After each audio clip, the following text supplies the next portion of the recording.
honorables députés, Madame la vice-présidente du Conseil constitutionnel, Monsieur le président de la Cour suprême, Monsieur le premier président de la Cour des comptes,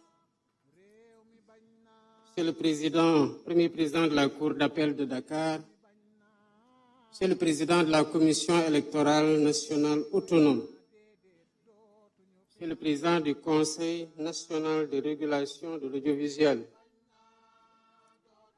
Monsieur le président du Haut Conseil du dialogue social, notabilités religieuses et coutumières, Mesdames, Messieurs les représentants de la société civile, Mesdames, Messieurs les représentants des syndicats et organisations socio-professionnelles, chers invités en vos rangs, titres et qualités, Mesdames, Messieurs, nous voici rassemblés dans le cadre du dialogue pour la deuxième fois depuis mon accession à la magistrature suprême. Pour cette année, nous ouvrons des concertations larges et inclusives autour du thème d'intérêt national, à savoir le système politique.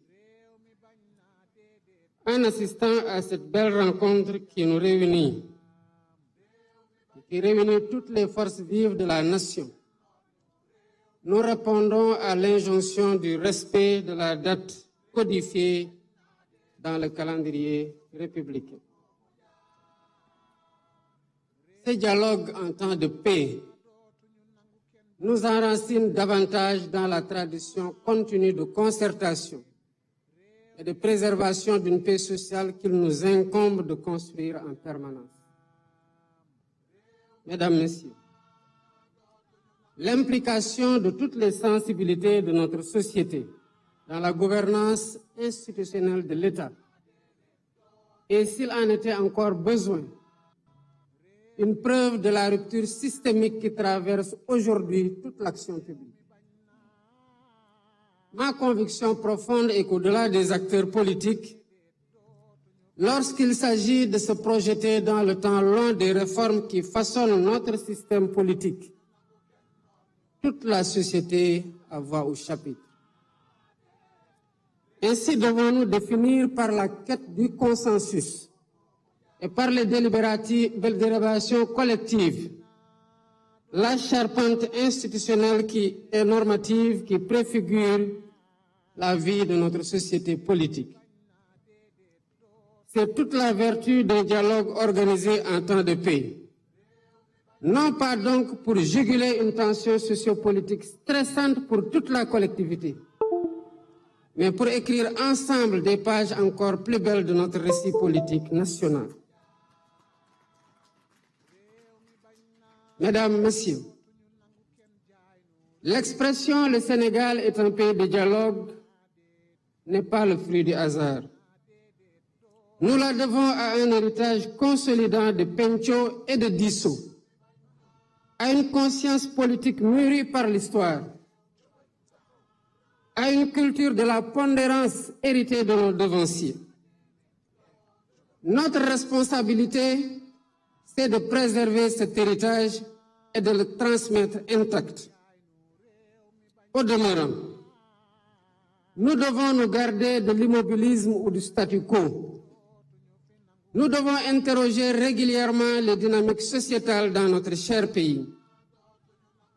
En effet, les tensions qui ont traversé le Sénégal sont encore trop vivaces pour être oubliées.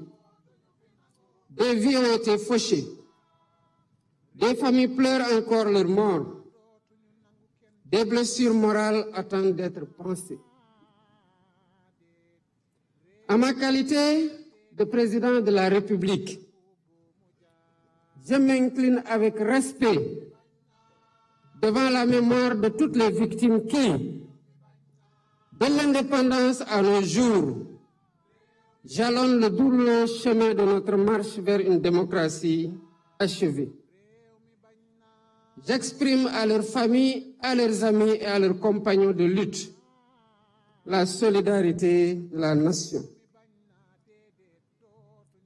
Mon rôle en tant que garant de l'unité nationale est de tendre la main à toutes et à tous pour rassurer, pour rassembler, pour apaiser et réconcilier, afin de concerter la paix, conforter la paix et la stabilité indispensables au développement économique de notre pays.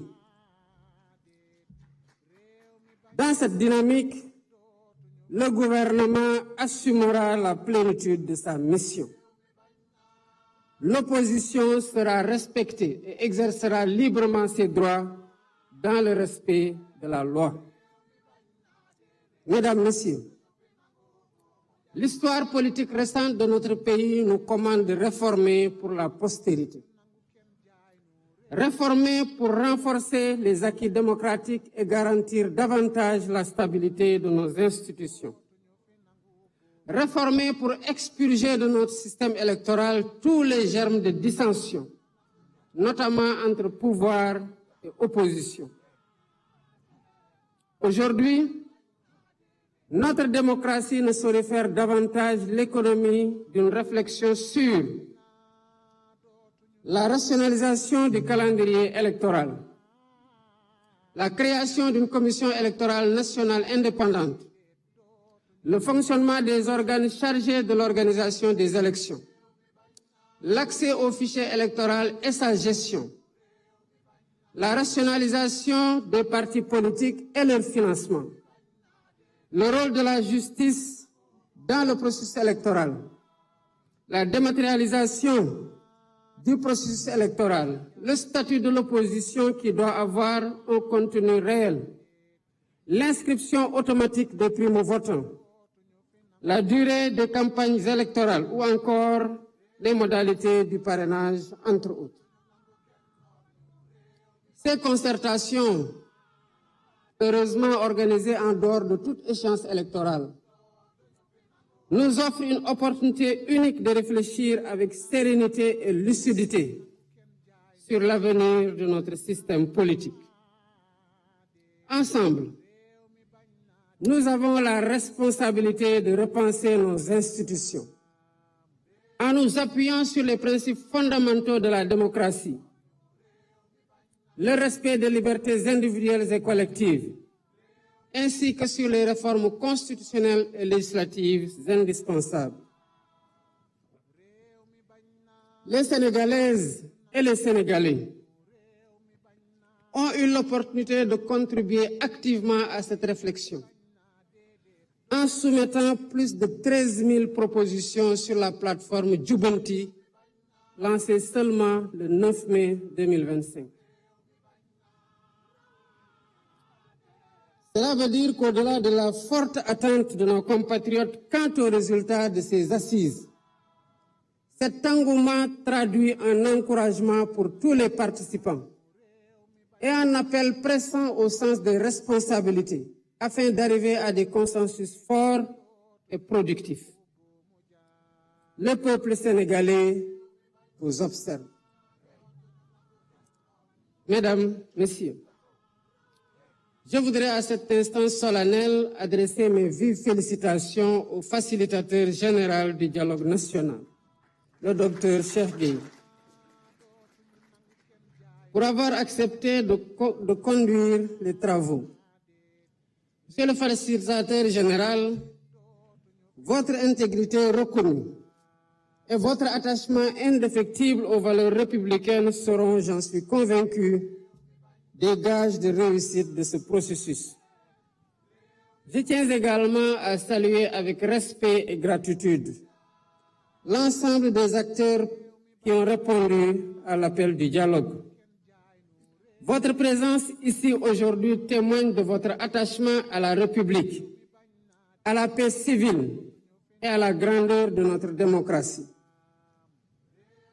Je forme donc le vœu ardent que vos échanges soient empreints de responsabilité, d'écoute et de dépassement de soi, qu'ils soient féconds en propositions audacieuses et réalistes, et qu'ils soient guidés à chaque instant par l'intérêt supérieur du Sénégal.